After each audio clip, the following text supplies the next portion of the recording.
A couple of comments have pointed out that this terrain piece could really use some walkways on it, and that way it doesn't just function as a line of sight blocker, it could also be something for models to climb on top of, and better yet have combat on top of, and better yet potentially fall off to their doom. But when I went to go make some, I went to my raw materials storage, and well, it was a mess. So much so that every part of me was like, is there a way I can avoid using some of these materials? Could I 3D print something instead?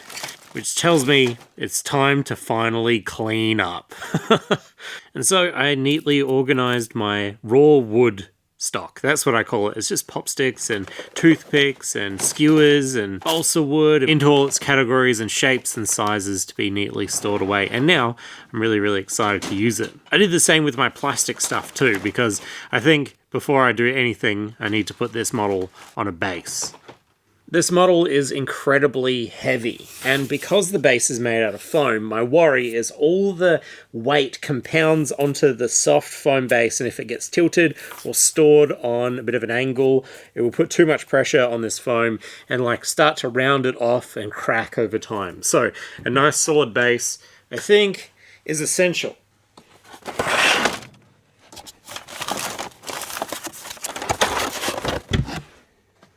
To make this base, I'm using EPVC. It's pretty expensive, but I found it's the best basing material that you can get for terrain ever. It's easy to work with, it doesn't warp, and it's light. And now we've got a base. I am trying to add cleaning as I go to my workflow.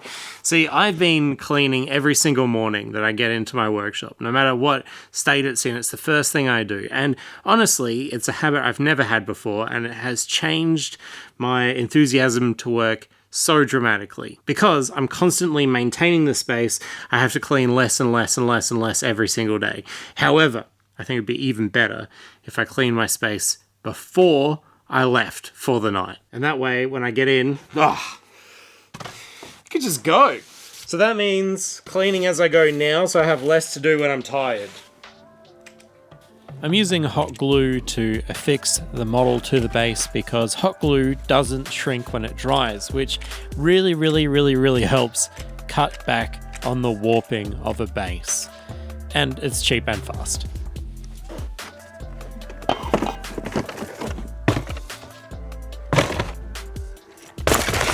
Okay, now I've got to decide what I'm going to make my platforms with. The classic would be pop sticks, popsicle sticks, coffee stirrers, matchsticks, toothpicks. They're basically the terrain maker's staple when it comes to wooden platforms. I also have some balsa wood too, that's all scrap. I think I'm probably going to end up with a combination of everything, because I want it to kind of look scrappy and ramshackle. But let's see what happens. I figured the fastest way to build these platforms quickly was with power tools.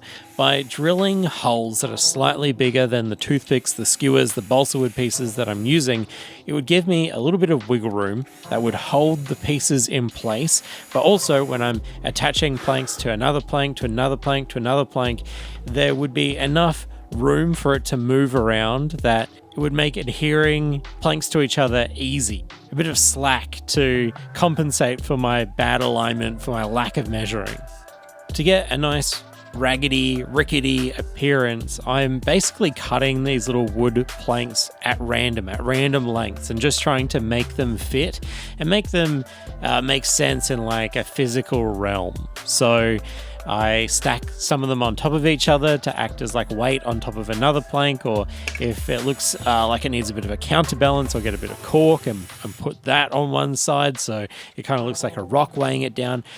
Sometimes I'll use rope, and I don't know, I'm just kind of like being a bit silly and fun, but I am trying to apply real logic to it, like a Skaven or something made it.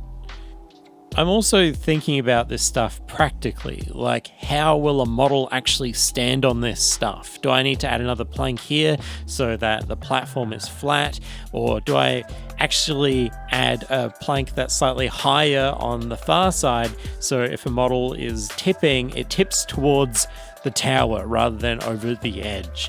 You know, like I've played on a lot of Mordheim tables with these rickety platforms, and getting models to stay up there is a huge problem. But also, making a perfect one is also like an aesthetic issue. So I'm trying to make a balance. Okay, check that out. That's mad. Wow, with paint, it looks even better than I thought it could have. It just goes together, it all blends together so well. It looks like one weird piece of chaos. I'm gonna sleep easy. That's very good. That's very good.